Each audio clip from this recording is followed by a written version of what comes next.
Dans la télé d'ici ce soir, on s'intéresse à un sujet d'actualité, c'est le changement de numérotation pour tous ceux qui disposent d'un téléphone mobile, mais aussi d'un téléphone fixe. À quoi faut-il s'attendre? Que va-t-il se passer?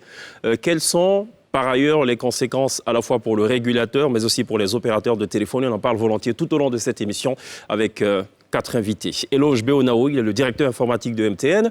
Patrick Ndoa, directeur adjoint projet ITN chez Orange Côte d'Ivoire. Jules Agnayao, chef de division ingénierie réseau chez Move. Et Amon Gabriel Diemeleou-Bilé, directeur général de l'autorité de régulation des télécommunications de Côte d'Ivoire, la RTCI, avec l'INSEE. On posera évidemment donc les questions que vous vous posez en principe et normalement dans la télé d'ici ce soir. À retrouver aussi la mi-temps de l'INSEE.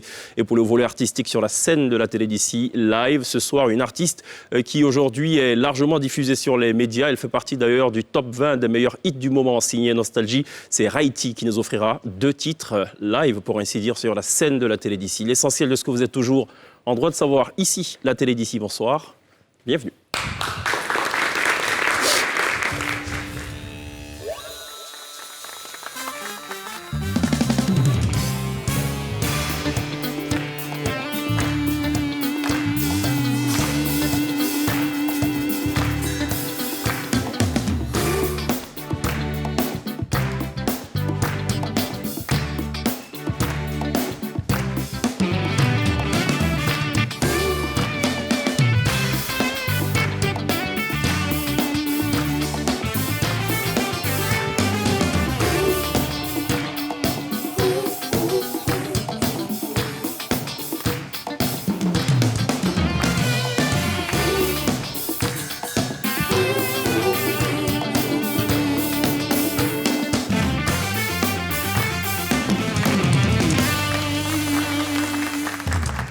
Toujours très bien de nous rejoindre dans la télé d'ici sur NCI, la première chaîne de télévision privée de Côte d'Ivoire, pour parler ce soir de numérotation à 10 chiffres, à compter donc de la fin de ce mois de janvier 2021. On en parle ce soir avec les principaux acteurs de ce chamboulement technologique. J'ai beaucoup de plaisir d'être en compagnie d'Eloge Béonao, directeur informatique chez MTN. Bonsoir, bienvenue.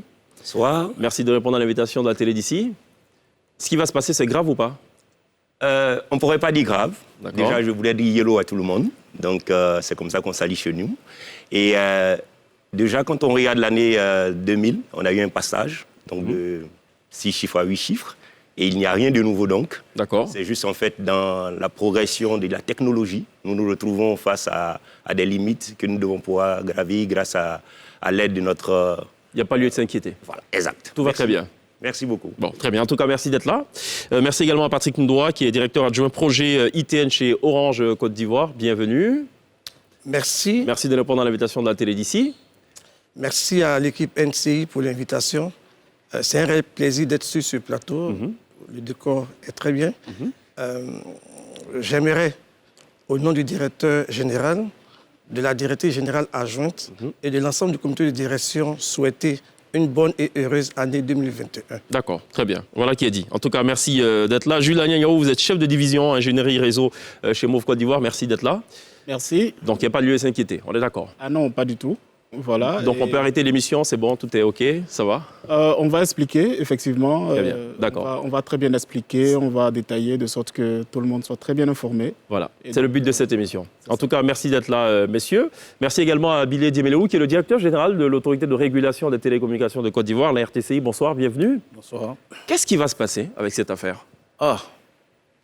Comme l'a dit le représentant de MTN, nous allons apporter des changements. D'accord. Changement dans la façon de composer vos numéros. Puisqu'aujourd'hui, à partir du 31 à 01, nous allons passer à 10 chiffres. Donc, les consommateurs doivent s'habituer maintenant à composer 10 chiffres. D'accord. Voilà, Alors, on va entrer dans le détail. Dans quelques petites secondes, juste le temps de dire, ça va, l'INSEE? Bonjour, très bien. Inquiète ou pas? Non, c'est plus pour les numéros que l'on va appeler, c'est-à-dire savoir à quel opérateur appartient l'ami ou la personne. Voilà, exactement, quel préfixe utiliser. D'accord. Bilé Diemeleou, qu'est-ce qui va se passer concrètement? Le 31 janvier, on change de numéro, on ne sera plus à 8 chiffres, on sera à 10 chiffres. Qu'est-ce qu'il faut faire? D'ailleurs, pourquoi on change? On change parce que d'abord, les besoins sont là. Notre économie avance et vous savez que tout se fait aujourd'hui par le numérique. Donc l'économie avance et les besoins des populations sont là. Tous ceux qui sont les consommateurs ont besoin de numéros. Ensuite, il y a le futur qui nous appelle. Vous avez la 5G qui est annoncée, vous avez les objets connectés qui sont annoncés. Donc il ne faut pas attendre d'être dépassé. À cette date-là, il faut se préparer. Et déjà, pour passer à 10 chiffres, depuis 2015, nous avons commencé à travailler avec les opérateurs. Donc nous sommes prêts.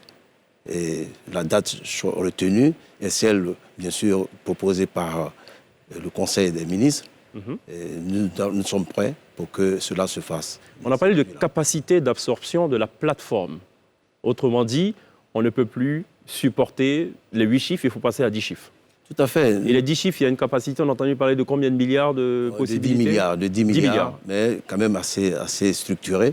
Il y a une partie qui revient aux opérateurs, il y a une partie qui est réservée. Voilà. Donc, on va permettre à cette population de communicants de pouvoir être plus à l'aise dans l'utilisation de leur téléphone. D'accord, être plus à l'aise. Quelles seront les difficultés pour l'usager lambda? Je suis à Ouragayo, ou je suis quelque part à Kwapekou, enfin ça dépend. J'ai l'habitude d'utiliser 8 chiffres. Qu'est-ce qui va changer dans ma vie? Depuis déjà quelques temps, on a commencé à informer les consommateurs pour leur dire qu'ils vont passer à 10 chiffres.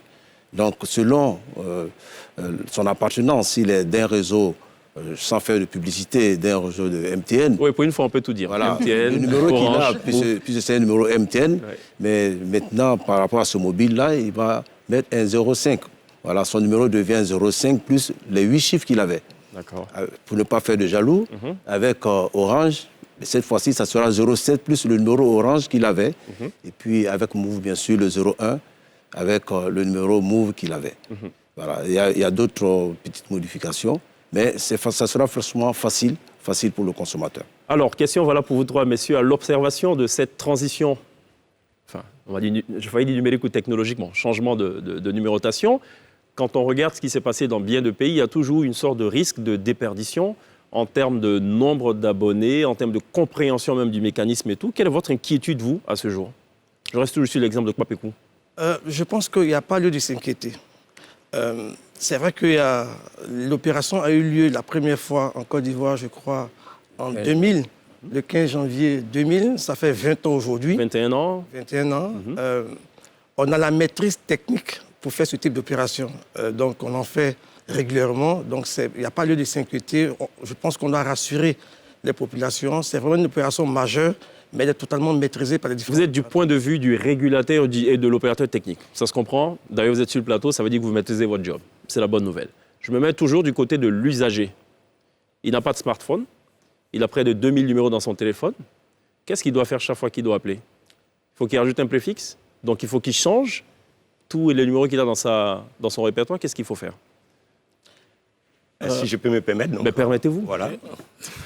Voilà, donc déjà au niveau de chez MTN, ce qu'on a déjà commencé à faire, c'est ce qu'on appelle en fait des annonces vocales. Donc déjà pour commencer à informer, et comme disait déjà le directeur général de la RTCI, donc c'est déjà de prévenir qu'en fait il y aura un changement. C'est-à-dire dès que tu ne seras pas en mesure d'appeler le numéro que tu avais, c'est-à-dire forcément, pour MTN par exemple, tu seras obligé d'ajouter un 05 devant. Donc déjà, il y a ce mécanisme qui est prévu. Deuxièmement, il y a le fait qu'il y a pas mal d'applications aujourd'hui qui existent, qui peuvent être gratuites, qui peuvent être payantes, qui peuvent être whatever, où on peut le trouver quelque part sur le net. Et je pense que certainement qu'après, on devait avoir une surprise. Bon, mais bon. Et toujours est-il qu'il y aura, par exemple, des transformations qui peuvent se faire, soit à partir de son ordinateur, soit à partir même de son téléphone. Donc, il y aura des choses qui vont pouvoir changer. Effectivement, les personnes qui seront peut-être qui auront beaucoup plus de difficultés, c'est ceux qui habituellement peut-être appuyer juste une touche, parce que ça arrive, il faut quelqu'un qui n'a pas Kapékou, voilà. C'est pas grave, on peut aller jusqu'à Tengré, là, pas de voilà, justement, souvent il arrive qu'il y a des numéros qui sont déjà préenregistrés, donc ils ne font qu'appuyer juste des touches. C'est pour cela, à ce niveau-là, qu'il va falloir normalement faire des modifications qui devaient prendre en compte les changements qui vont se faire directement dans le téléphone. Je vais poser ma question à dessein. C'est même une préoccupation. Tout le monde n'a pas de smartphone. Donc, peut-être qu'on n'a pas des téléphones qui sont compatibles. Lynn, a peut-être une question par rapport à ça. Des téléphones compatibles avec ces applications. C'est-à-dire, quand on n'a pas de smartphone, est-ce que l'utilisateur va devoir changer à la main tous les numéros qu'il y a dans son téléphone portable? Alors, moi, je peux répondre à cette question.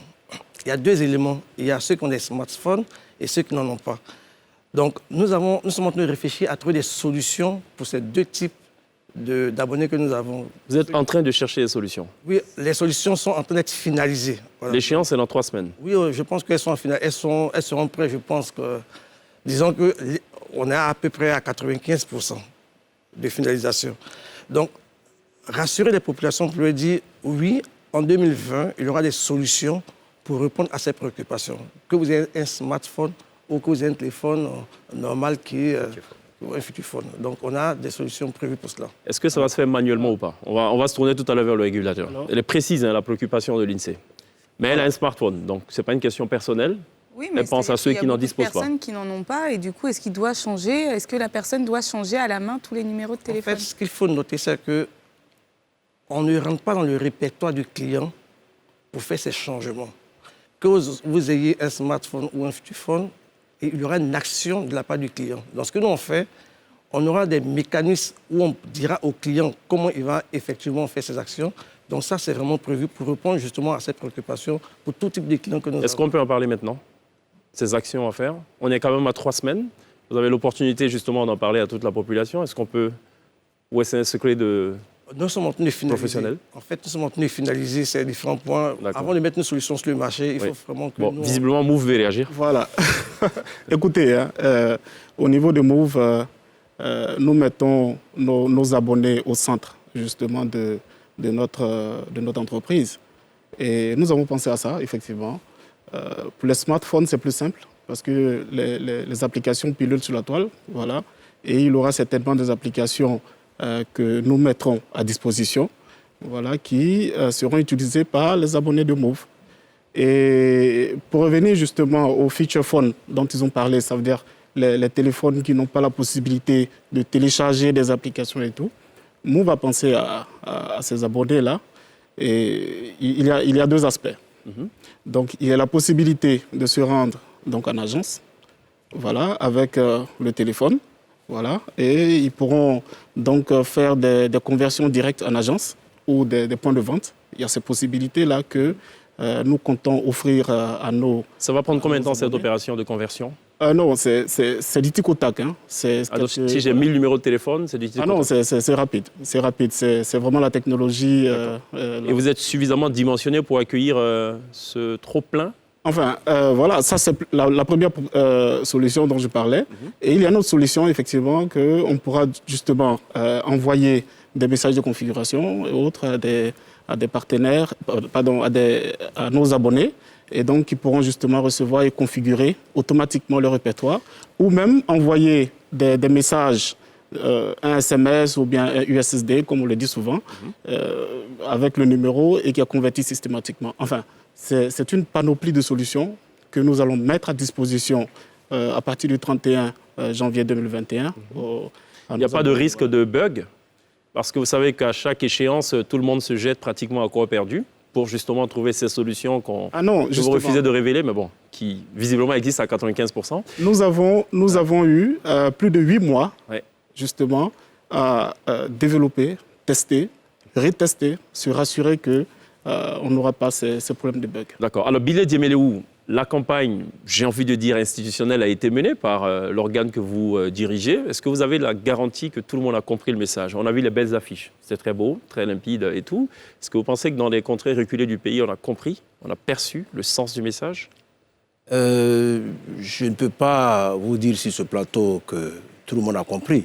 La preuve, nous continuons d'y travailler. D'abord, je voudrais féliciter les 3 opérateurs pour avoir essayé d'apporter une solution, une réponse aux consommateurs. Parce qu'au niveau de la RTCI, de l'autorité de régulation, nous avons 3 grands piliers que nous régulons. L'État, le consommateur et puis les opérateurs, bien sûr. Et voilà que ce basculement arrive. Et le consommateur doit être prêt, mais l'opérateur aussi doit lui faciliter la vie. Et nous, régulateurs, puisque nous nous occupons des consommateurs, nous n'avons pas attendu. Nous avons aussi développé une application qui est toujours en test, mais je peux vous dire qu'elle marche très très bien.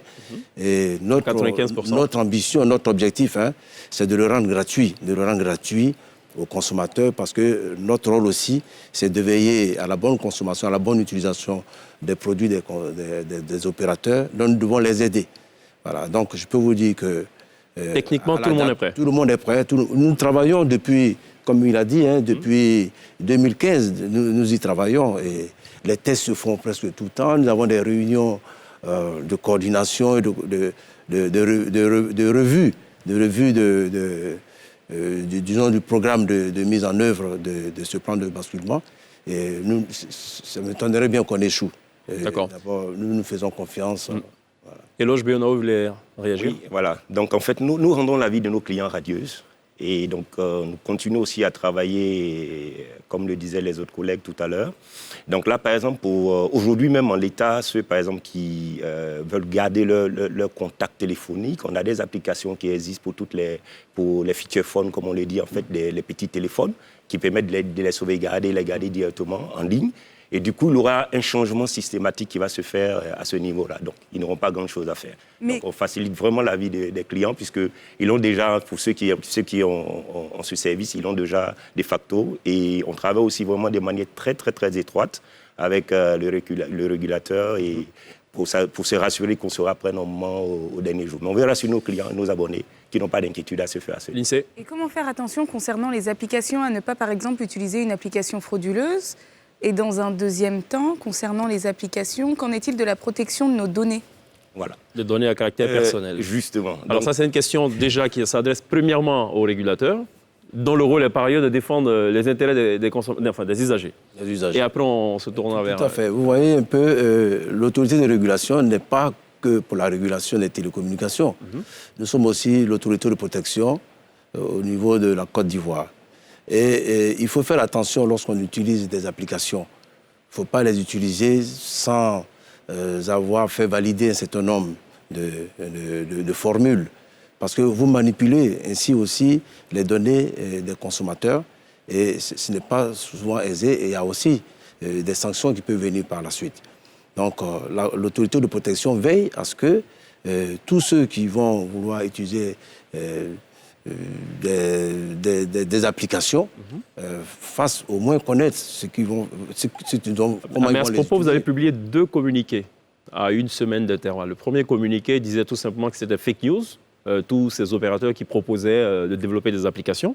Et après, il y a eu un deuxième communiqué qui reconnaissait implicitement leur utilité, mais qui disait qu'il fallait plutôt se rapprocher de la RTCI. À ce propos, il y a une question de Facebook. Ange Bagui, je ne sais pas si ça vous parle. Ça vous parle ? Opérateur technique qui opère aussi dans les télécoms. Alors voici sa question. Enfin, en gros, voici ce qu'il dit. C'est une préoccupation même. Quel paradoxe. En France, la start-up qui a été la plus prompte à proposer une application à la Covid-19 l'a fait après Adjemin. L'État français a subventionné 10 millions d'euros cette application. Mais en Côte d'Ivoire, on nous a demandé d'avoir une autorisation de la RTCI pour le traitement des données à caractère personnel avant de nous recevoir. Nous avons mené la procédure depuis mars 2020. On est en janvier 2021. Pourtant, notre solution proposée allait être une propriété de l'État avant sa mise en production. Donc, si on devait mourir, on allait mourir parce qu'on attend tous une réglementation. Bon, enfin, publication, commentaire à la suite de la publication de votre passage ce soir à la télé d'ici. Il faudra dire à M. Ange Bagui que nous sommes un État souverain. Et bien sûr, les lois peuvent différer, mais il y a l'essentiel qui permet qu'on aille ensemble. Ce qu'il dit, il ne peut pas nous comparer à ce qui se passe forcément en France, mais en tant que start-up, nous prenons en compte cette dimension-là de pouvoir faire des développements, mais pas n'importe comment.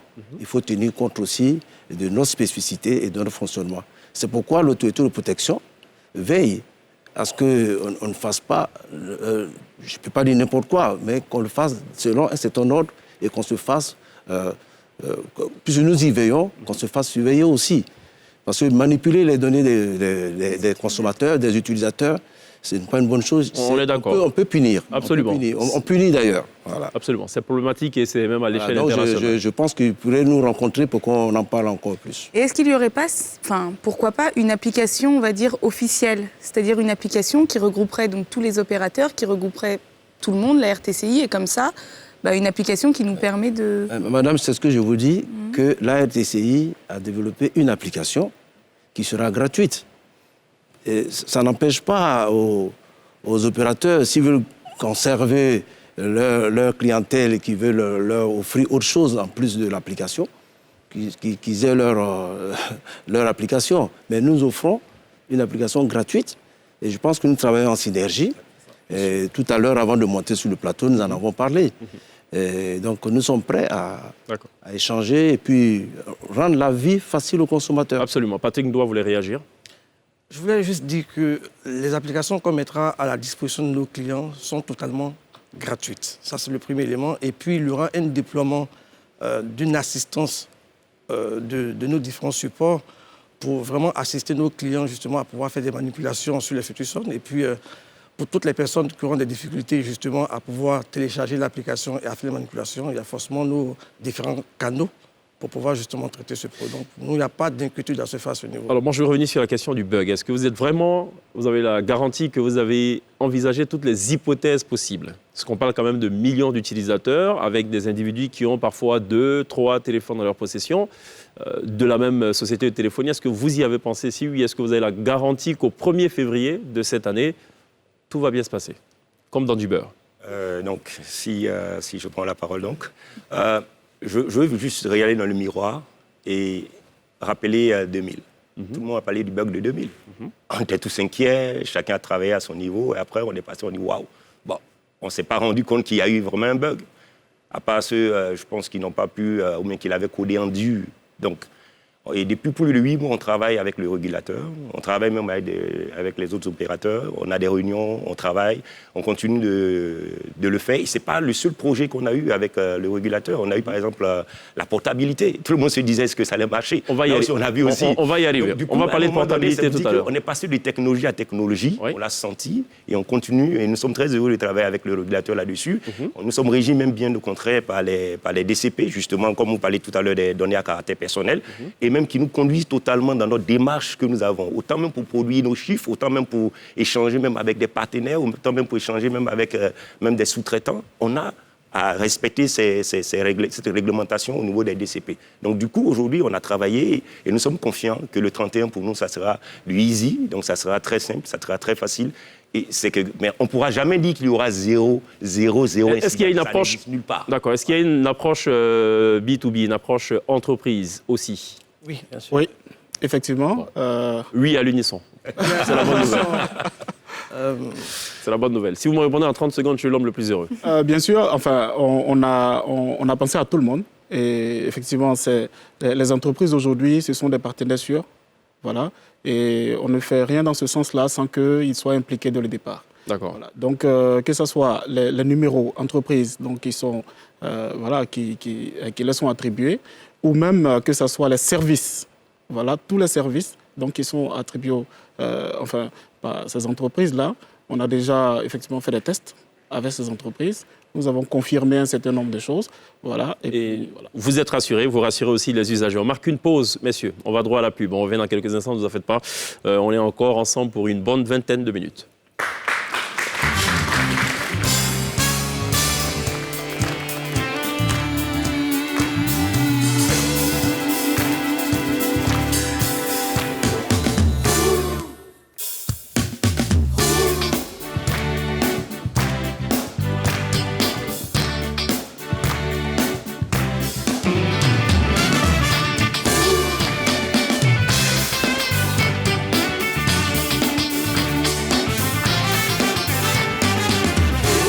Toujours très bien de nous rejoindre dans la télé d'ici sur NCI du lundi au vendredi dès 18h40 pour aborder des choses qui vous intéressent. C'est l'une des choses qui vous intéresse ou qui devrait vous intéresser forcément ce mois de janvier. C'est évidemment la numérotation à 10 chiffres. On en parle ce soir avec nos invités. Je marque justement une pause pour parler de ce qui constitue ici l'actu d'ici. Et je me fais pour le coup le porte-voix de la RTCI. Ça va faire plaisir au directeur général. Je vais lire donc le dernier communiqué qui émane de la RTCI. Il nous revient de manière récurrente que des applications téléchargeables sont mises à la disposition du public pour faciliter la conversion des numéros téléphoniques nationaux à 8 chiffres contenus dans les smartphones au format de numéros téléphoniques à 10 chiffres qui rentrera en vigueur à partir du 31 janvier 2021 à minuit. La RTCI rappelle aux développeurs de telles applications que les dispositions légales relatives à la protection des données à caractère personnel, à la sécurité numérique ainsi que les principes du nouveau plan de numérotation à 10 chiffres doivent être strictement respectés lors de leur conception. Par ailleurs, la RTCI rassure les usagers des services de télécommunication qu'elle mettra à leur portée une application prenant en compte les dispositions et principes sus-évoqués. Cependant, la RTCI précise qu'à ce jour, elle n'a mandaté aucune entreprise pour agir en son nom en ce qui concerne de telles applications, en dehors des opérateurs de téléphonie qu'ils font pour leurs propres abonnés. Enfin, la RTCI en appelle à la vigilance de tous et invite la population à consulter régulièrement son site internet artci.ci ou le site pnn.artci.ci, ainsi que ses pages Twitter et Facebook pour s'informer des dispositions pratiques relatives au changement du plan national de numérotation. Donc ça, c'est la dernière information en date émanant de la RTCI. Qu'est-ce qu'on fait quand un développeur privé a développé une application et que tout le monde a téléchargé en dépit de l'autorisation officielle de la RTCI? Qu'est-ce qui va se passer? Je vous donne un exemple. Le développeur qui a mis en place une application, et lorsque vous suivez les débats qu'il y a sur les réseaux sociaux, ça donne l'impression que juste en téléchargeant cette application, vous passez à 10 chiffres. Déjà, alors qu'on n'a même pas travaillé, on n'a pas mis en service, le réseau à 10 chiffres. Voilà, donc en fait, il faut toujours revenir quand même. Il y a un risque d'arnaque derrière ou... D'abord, c'est quoi le risque qu'on court? D'abord, je vous ai parlé de la sécurité des réseaux.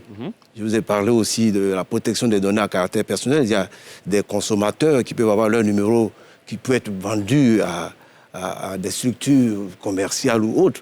Donc, il y a un risque énorme.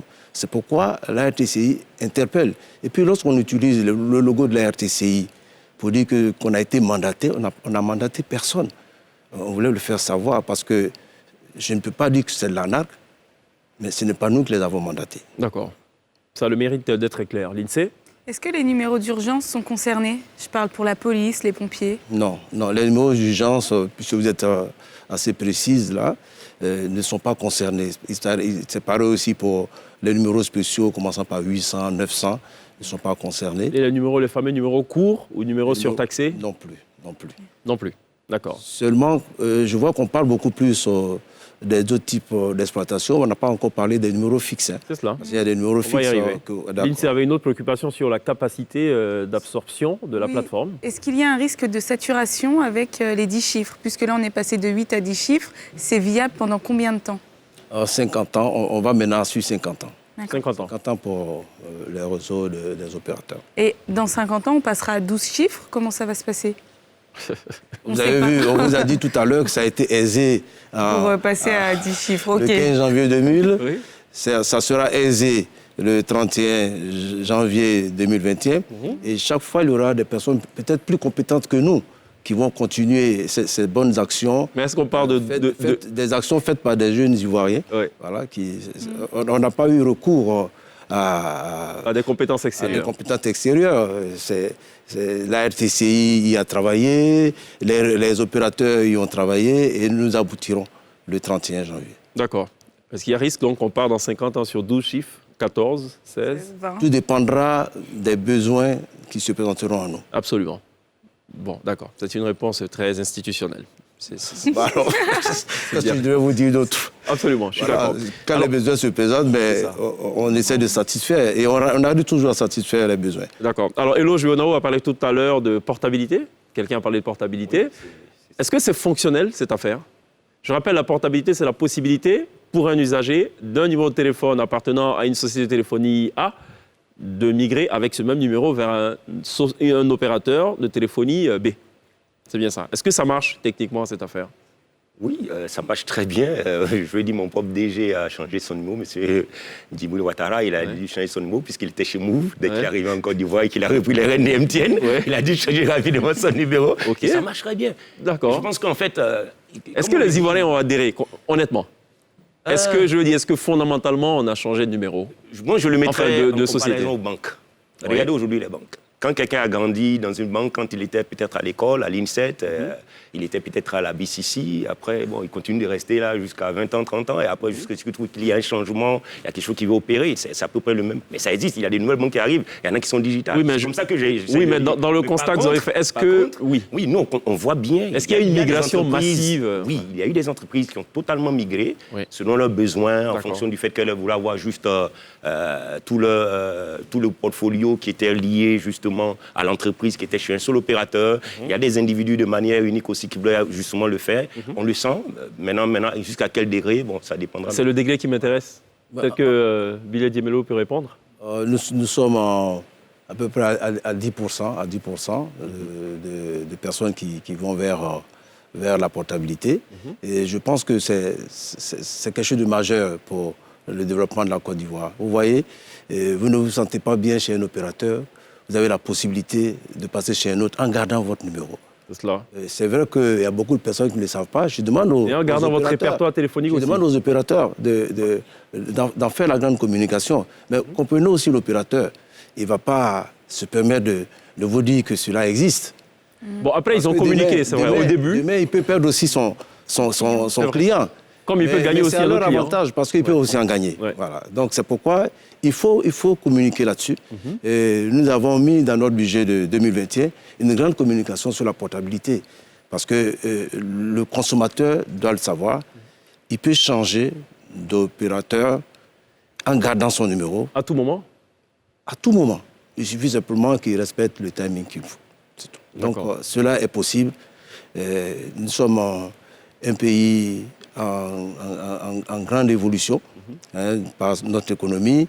Et lorsque le consommateur, nous avons près de 37 millions de consommateurs, quand ils veulent avancer, il vaut mieux qu'ils sachent que ces produits-là existent aussi pour eux. D'accord. On a le temps de parler rapidement aussi des téléphones fixes, qui tombent aussi sous le coup de cette numérotation à 10 chiffres. Voilà, sur les téléphones fixes, tous les téléphones qui sont dans le réseau Orange vont passer avec un préfixe qui commence par 27, en gardant toujours les 8 numéros qui existent actuellement. MTN passe à 25 avec les 8 numéros qui existent et Move à 21 avec les 8 numéros qu'ils ont.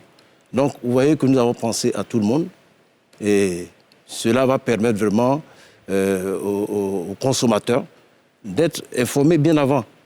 Voilà, donc que les consommateurs des réseaux fixes ne se fassent pas de soucis. Et tout fonctionnera et ils pourront utiliser aussi le réseau à 10 chiffres.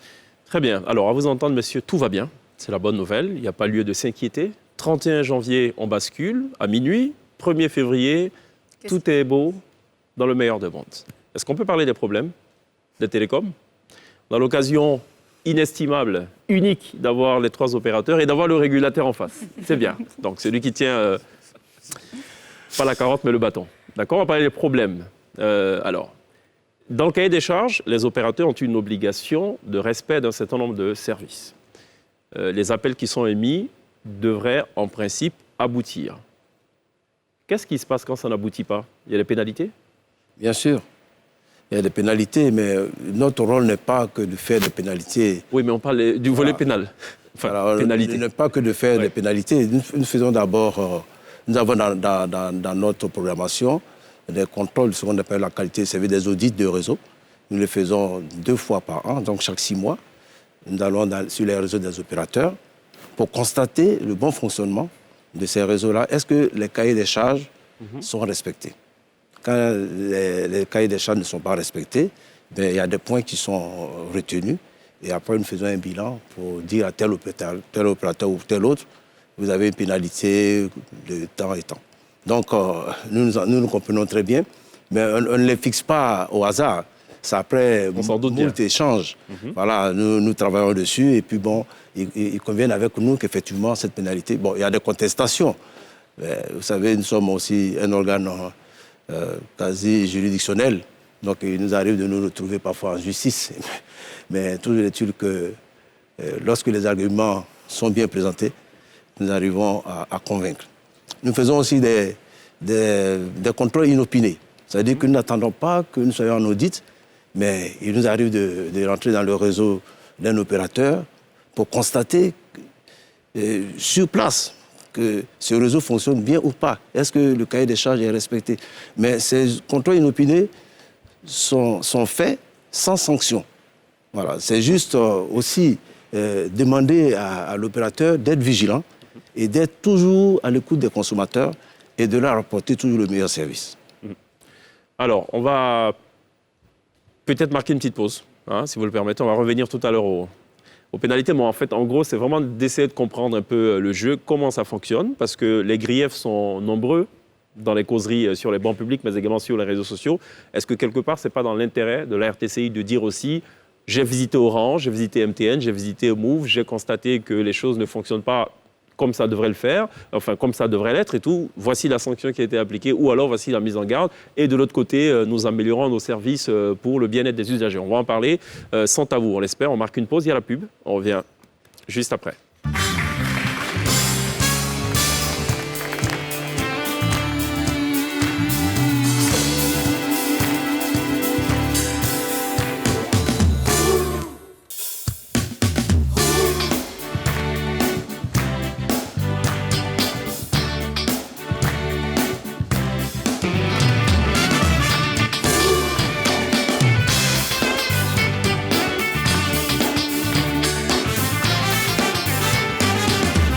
Télévive ce soir dans la télé d'ici sur NCI, le passage à 10 chiffres prévu donc pour ce 31 janvier 2021. On en parle ce soir avec nos trois invités. Eloge Beonao, directeur informatique de MTN, Patrick Ndoa, directeur adjoint projet ITN de Orange Côte d'Ivoire, Jules Agnin Yao, chef de division ingénierie réseau chez Move et Amon, Gabriel Diemelou Bilé, directeur général de l'autorité de régulation des télécommunications de Côte d'Ivoire. On marque une courte pause pour se tourner vers l'INSEE. On va parler de sport. Oui. Hein, c'est la mi-temps de l'INSEE.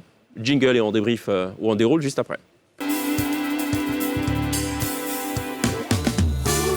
Football, basketball. C'est tout. C'est tout. Voilà. Allez, on y va. On démarre en parlant football avec l'international Serge Aurier, le capitaine des éléphants, évolue actuellement à Tottenham jusqu'en 2022, mais le joueur n'exclut pas un retour au PSG avant la fin de sa carrière. Il a déclaré récemment au micro de Canal+ que c'était le club qu'il avait le plus aimé de tous les clubs par lesquels il était passé. Et puis on reste dans le foot avec les préliminaires de la Ligue des Champions Afrique. Les préliminaires se tiendront demain à 16h à Conakry au stade Guinée Stade du 28 septembre. Oroya AC face au Racing Club d'Abidjan. Bien évidemment, on est tous derrière le Racing Club d'Abidjan. Et puis je vous parle aussi des préliminaires de la Coupe de la Confédération. FC San Pedro face à ASC les Jafars de Dakar, qui aura lieu aussi demain, mais cette fois-ci ici, à Abidjan, au stade Alassane Ouattara, et Bimpe à Niamey. Et puis on termine en parlant basket avec la Côte d'Ivoire qui est candidate. Donc nous sommes candidats pour accueillir l'Afro-Basket Dame 2021, la CAN féminine du basket en Côte d'Ivoire. Nous sommes en concurrence avec le Cameroun pour l'organisation de l'événement. En cas de choix de son dossier par FIBA Afrique, la Côte d'Ivoire abriterait pour la première fois de son histoire un afro-basket féminin. Après, nous ne sommes pas novices dans l'organisation d'un tel rendez-vous, puisqu'en 2013, on avait déjà organisé l'afro-basket, mais cette fois-ci masculin. Merci l'INSEE pour ces informations sportives. Voilà, donc cette initiative pour ce qui est de l'organisation de la compétition dames, donc on va dire la compétition africaine de basketball est une initiative de la Fédération ivoirienne de basketball amenée donc depuis quelques mois par Mahama Koulibaly, qu'on a eu beaucoup de plaisir à recevoir aussi sur le plateau de la télé d'ici. Basketball, télécommunications. Bon, les télécommunications, c'est dans tous les domaines, donc on peut facilement faire le parallèle. Bon, c'est pas cela. Revenons donc à la qualité des services. En gros, messieurs, beaucoup de fois, donc on passe des appels, ça ne passe pas.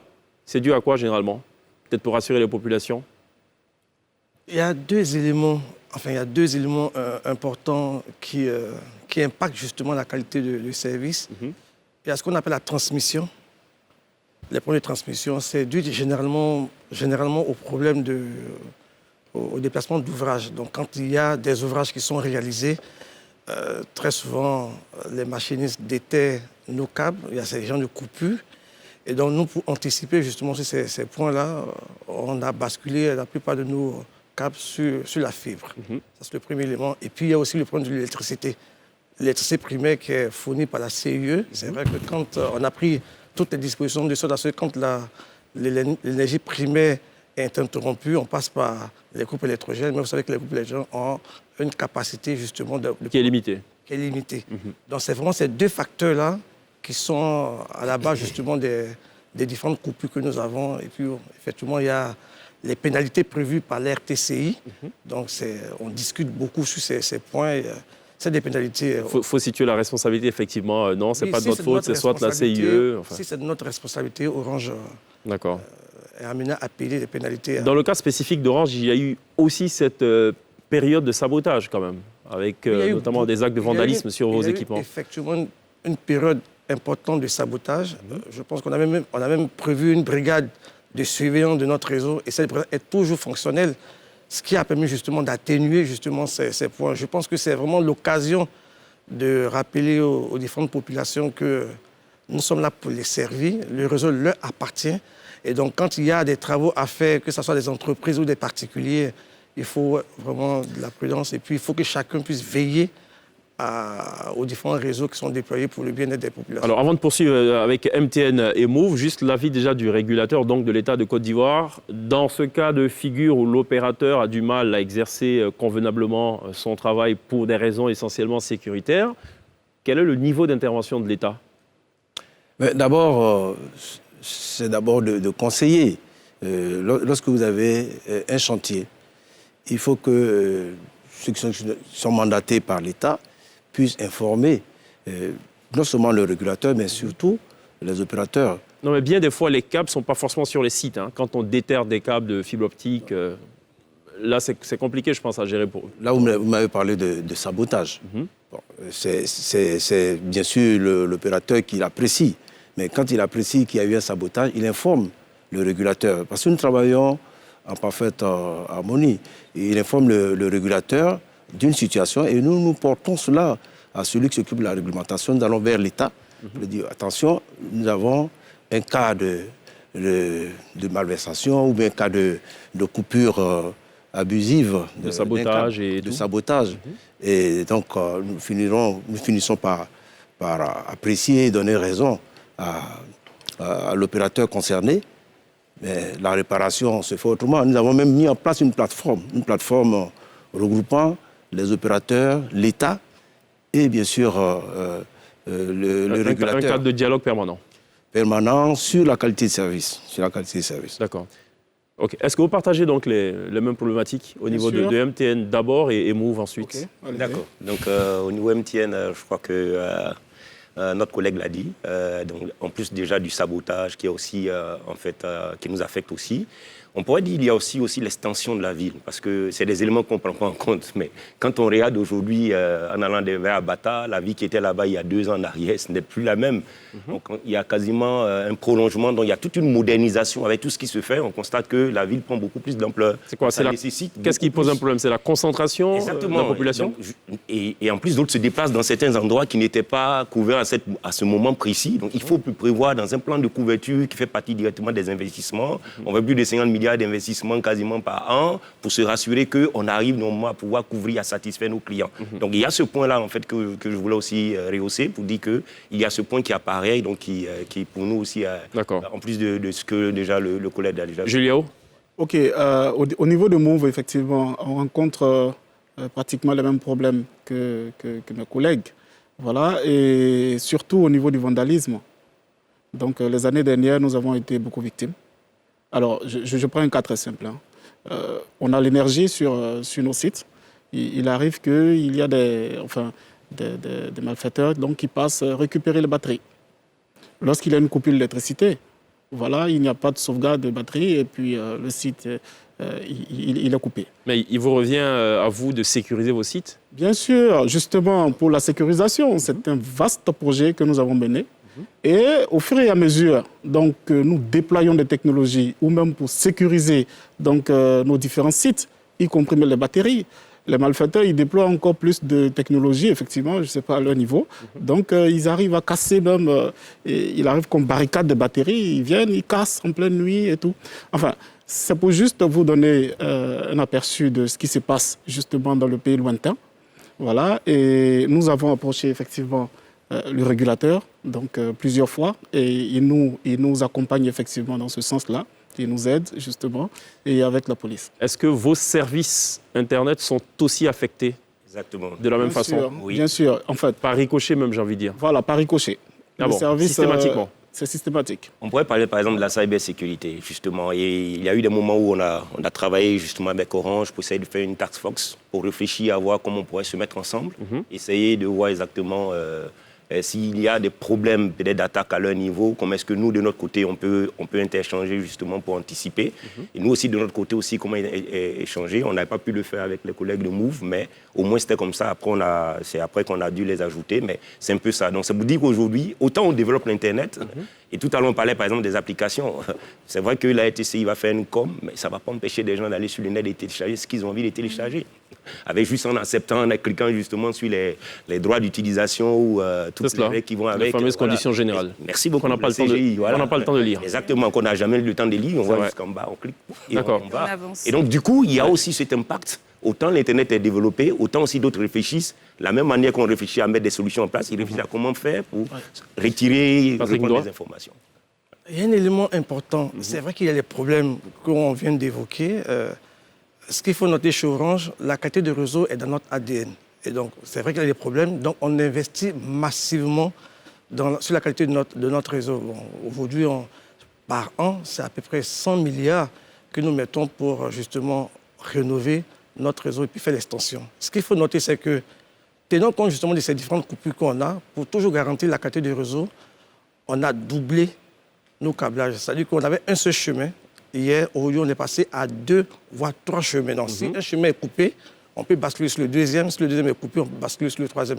C'est important pour garantir justement la qualité de service. D'autant que vous êtes une entreprise de service. Toutes les trois, d'ailleurs. MTN, Move et Orange qu'on reçoit ce soir, en plus de la RTCI. Alors, les sociétés téléphoniques se battent. Moi, j'ai 3G. Moi, j'ai 3.5. Là, récemment, on a entendu 4.5. Et un ministre à l'époque de tutelle, à l'époque, Bruno Koné, disait avec beaucoup d'humour, moi, je connais 3G, je connais 4G. Au milieu, je ne sais pas trop. Qu'est-ce qu'on retient? C'est de la fausse publicité? Vous savez, je vais vous faire une confidence sur ce plateau. Mon directeur technique est là. Avant de signer l'autorisation de commercialiser, je ne vais pas dire le débit parce que l'opérateur se reconnaîtrait, avant de signer l'autorisation, j'ai mis beaucoup de temps et je lui ai posé pas mal de questions. J'ai dit, mais enfin, il ne faudrait pas que l'opérateur me dise qu'il fait maintenant la 5G. Oui, parce que ça va de 3G, 4G. Ça, c'est du haut débit. Voilà, ça leur permet de faire de l'Internet à haut débit, mais ce n'est pas la 5G.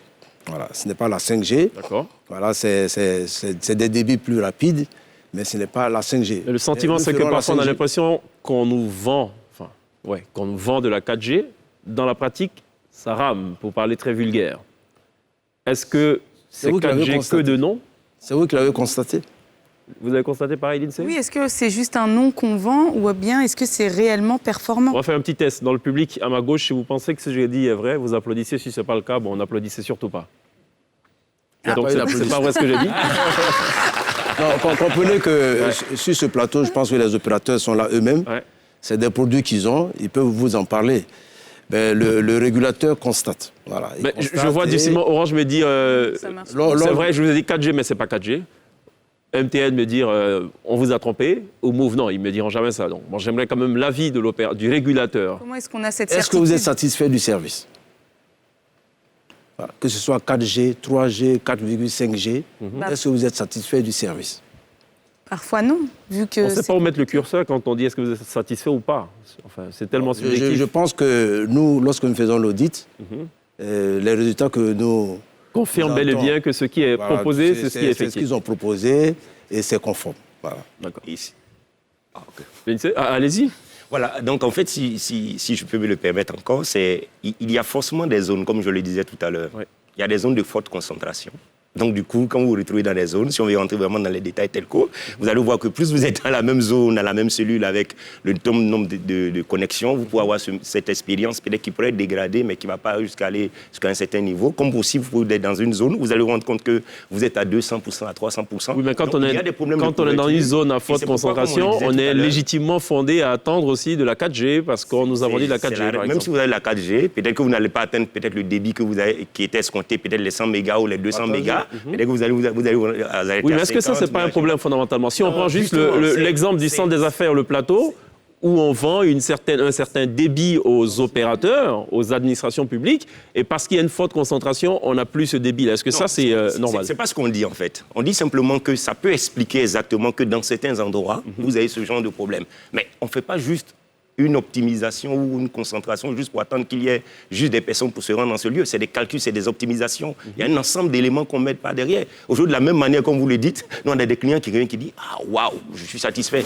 Il y en a aussi qui reviennent qui pourraient vous dire « Non, là, c'était pas bon ». Donc, et on travaille à améliorer. Et notre devoir à nous, notre obligation à nous, c'est de dire « On veut rendre la vie de nos clients brillante, radieuse ». Et qu'est-ce qu'on fait? On investit.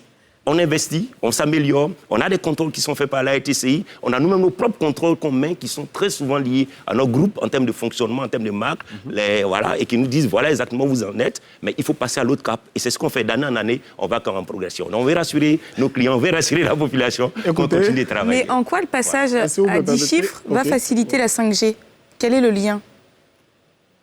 Va faciliter la 5G. Oui. Va faciliter le passage aussi à la 5G. Le passage à 10 chiffres, les numéros à 10 chiffres vont faciliter la 5G. En fait, la 5G va demander plus de numéros. Et le passage à 10 chiffres augmente le parc. Je vous ai parlé d'une capacité de 10 milliards. Voilà. Et dans 900 millions pour les opérateurs. Donc, plus il y a de numéros, on vous parle aussi dans le futur des objets connectés. C'est cela. Donc, il faut avoir quitté cette capacité d'il y a 20 ans. Qui sera vétuste dans quelques temps. Qui ne fonctionnera pas comme il faut. Alors que les besoins seront nombreux et il faut plus de numéros. D'accord. Donc, le passage à 10 chiffres est une des solutions. Nous, on a un besoin pressant, là, en ce moment. Oui. C'est d'aller à la pub. On se retrouve dans quelques instants.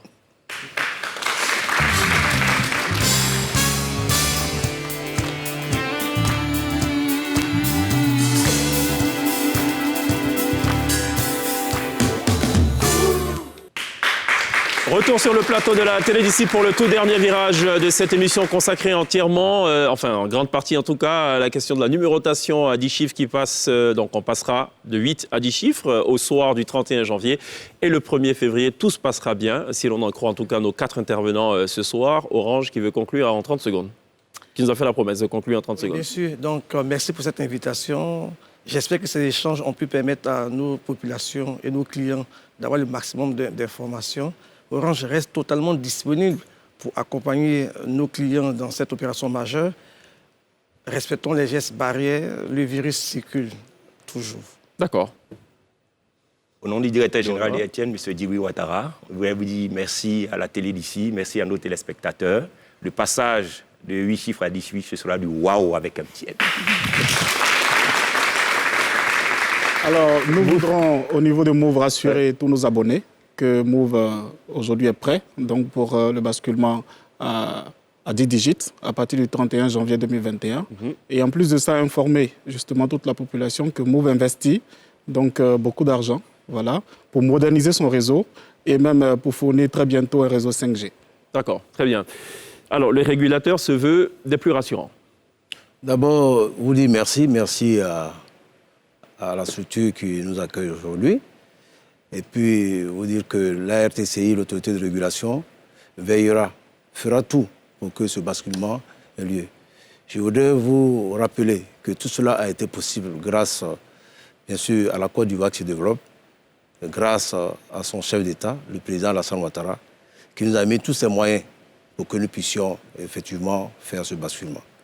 Merci à tous. Merci d'être passé par la télé d'ici, Billet Diémelo. Je rappelle que vous êtes le directeur général de l'autorité de régulation des télécommunications de Côte d'Ivoire, la RTCI. Merci à l'INSEE. Merci également à Jules Agnayao, chef de division ingénierie réseau chez Move Côte d'Ivoire, qui aura répondu gentiment à l'invitation de la télé d'ici. Merci à Eloge Beonao, directeur informatique de MTN.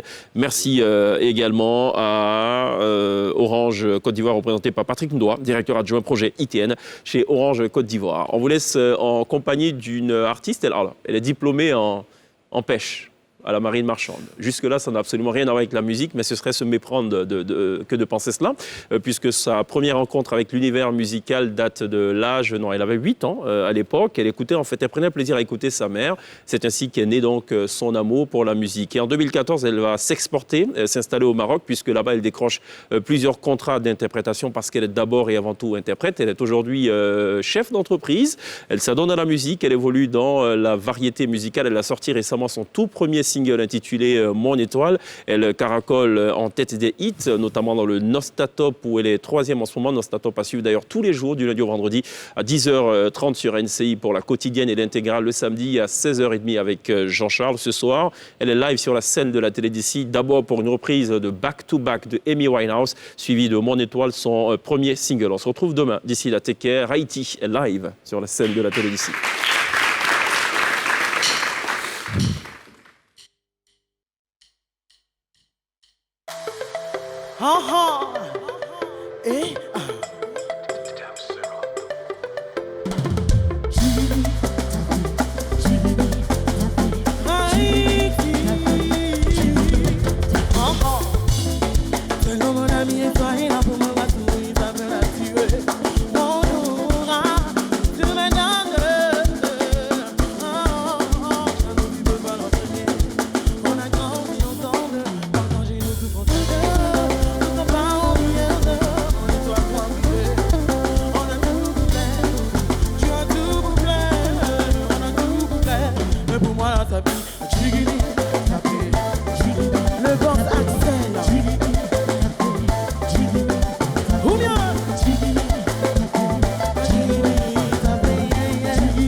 Merci beaucoup.